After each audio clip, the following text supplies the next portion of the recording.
All right, main event time. We got Jairzinho Rozenstruik against Augusto Sakai. We got minus 115 on Rozenstruik and or minus 105 on Sakai. The line has been shifting a little bit. Sakai was about plus 115 earlier in the week, but now we got him at minus 105 as a lot of people are starting to pour in that money on Sakai.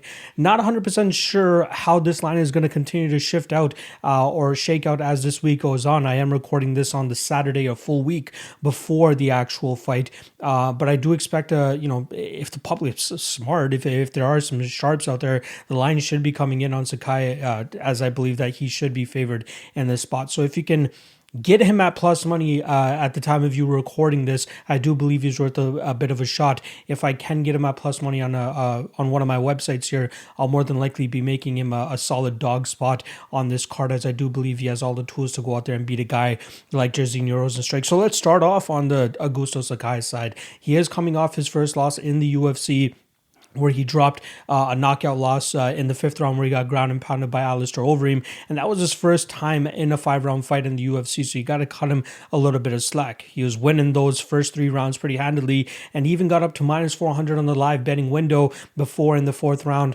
Alistair Overeem was able to drag him to the ground and start really wearing on him, and then we saw the cardio issues of Augusto Sakai really start to muster up and try to pretty much screw him in that fight. Ultimately, Alistair Overeem goes out there and ground and pounds him early in that fifth round, as he was really starting to dish out the damage as that fight started to drag on even later into the rounds.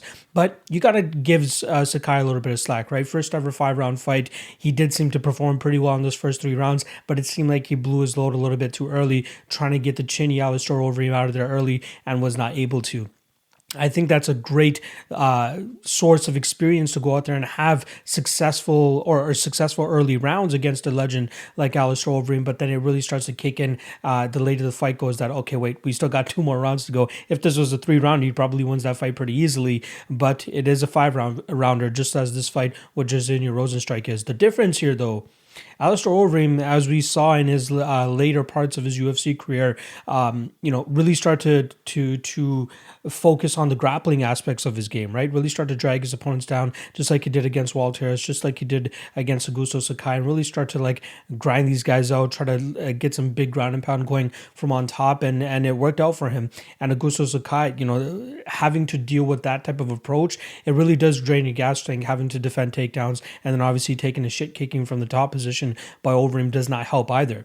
But with Jairzinho Rozenstruik, he doesn't have that much to worry about, right? You have a guy that heavily relies on his power, and if he doesn't have his power going for him, then it gets a little bit shaky because the activity is just not there. That's why I think Sakai truly beats him, right? Sakai's never been knocked out outside of that ground and pound loss that he had to Alistair Overeem last time around, but his only other loss was that split decision loss to Czech Congo back when he was in Bellator. So he's eaten some big shots in the past. It's not like he gets one punch KO'd, or we don't really see him get rocked and dropped by crazy shots on the feet. It's just that one ground and pound loss that he had to Alistair Overeem. Are you expecting ground and pound from Jairzinho Rozenstruik here? Probably not, right? Jairzinho heavily relies on getting his big shots going, just like he did against Junior Dos Santos. He dropped that first round, kind of finding his range, and then in the second round, really started to let it go and found that big shot to eventually hurt Junior Dos Santos, and then follow up with some big shots to get him out of there. But you see, in the Cyril Gane fight, perfect example, and obviously Gane and Sakai are 2 completely different fighters, but one thing that they do have in common is that they are a little bit more volume based, right?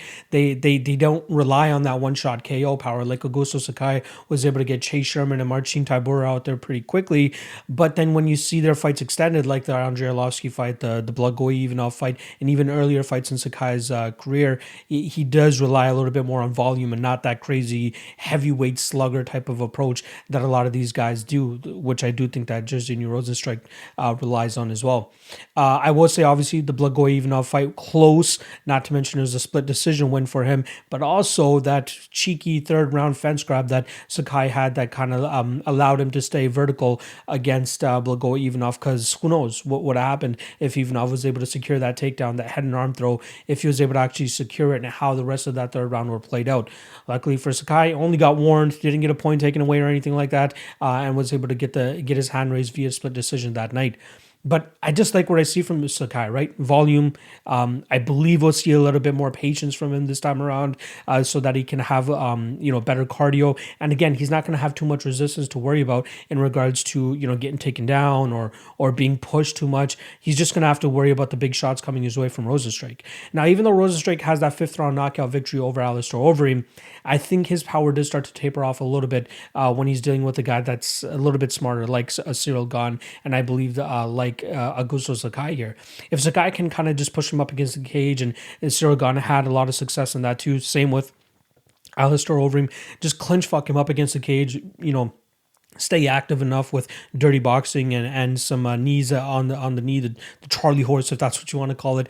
Just stay active enough so that the referee doesn't separate you. Even if he does, get back into it. You know what I mean? Stay on your bicycle a little bit. Get the punches off from the outside. Augusto Sakai does have some good front kicks up the middle too that he could utilize here to kind of keep Rozenstruik on the outside. And I think he can stay active enough and defensively sound enough to stay away from the big power of Rozenstruik. Now, if Rozenstruik doesn't have that power, what else does he have, right? You don't often see him winning by decision. I think he has one decision victory earlier in his MMA career, but most of his victories have come via KO.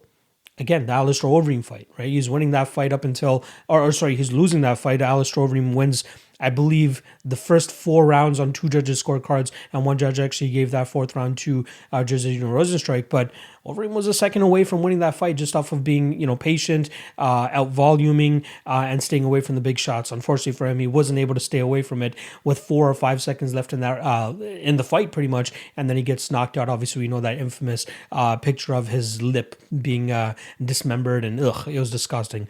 But still, I truly believe guys like Jairzinho Rozenstruik, Walt Harris, who we also obviously talked about earlier in this podcast, Derek Lewis and Francis Ngannou, they're almost KO or bust type of fighters, right?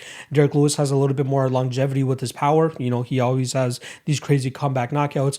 Walt Harris, a guy that has early power and then starts to taper off and then starts to give up, his fights. And then Jairzinho Rozenstruik, right? Same thing. Luckily for him, again, like I said, the Overeem fight, there was longevity in his power there where he was able to get that knockout late in the fight, but when he gets out volumed and outworked, that's where he runs into trouble, and that's exactly what I think Augusto Sakai can do here. It's just the pacing that Sakai has to worry about so that he doesn't find himself in trouble in that 4th and 5th round where he did start to slow against Overeem. Again, I feel like he had way more resistance and way more activity in that Overeem fight that he had to deal with compared to what he's going to have to deal with here with Jairzinho Rozenstruik. So strap yourselves in. This might be another boring fight like the Cyril Gane and Jairzinho Rozenstruik fight, but you can't pretty much blame Gane. You can't blame Sakai when they're trying to stay away from the big power, because one little slip up, just ask Alistair Overeem and you're going to have your money. So this might be another boring fight, which is what I'm expecting,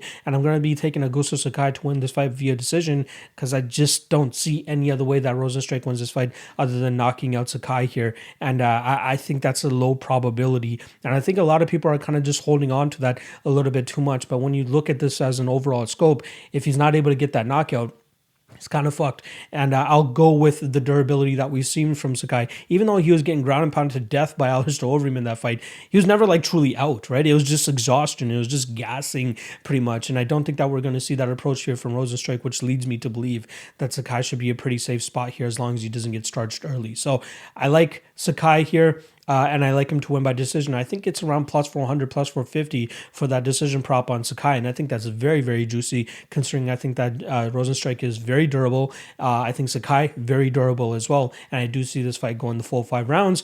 Over 1.5, I've seen a lot of people smashing that. That's around minus 200. I think there's some decent value there still, as I do believe that this might be a slow-paced fight. Sakai will stay away from the big power. I don't think Rozenstruik's going to get knocked out, so we should see it head into the 2nd, 3rd, 4th, and even 5th round, which is why ultimately I'll be taking Augusto Sakai to win this fight via decision.